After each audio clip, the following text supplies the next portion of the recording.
Alam nyo ba?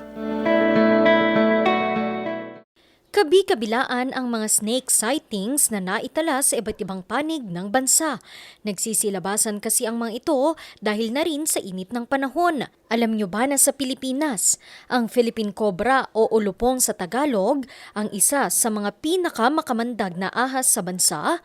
Ang mga kobra namumuhay raw malapit sa mga ilog, lawa at ilan pang matubig na lugar.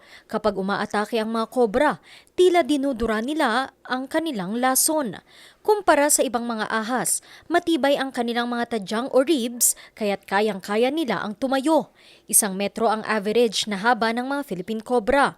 Ang mga nakakagat nito, maaaring mamatay sa loob lamang ng 2 hanggang 6 na oras kapag hindi naagapan. Sa buong mundo naman, ang ahas na inland taipan ang itinuturing na pinakamakamandag na ahas. Nasa 2 metro ang karaniwang haba nito. Kaya nilang kumagat ng 8 beses sa isang atake lamang.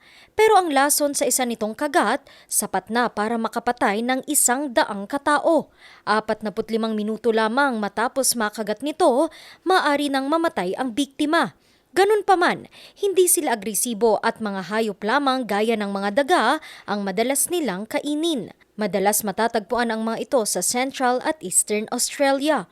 Nakatira sila sa mga tuyong lugar at nagbabago ang kanilang kulay depende sa panahon. Ngayon, alam mo na!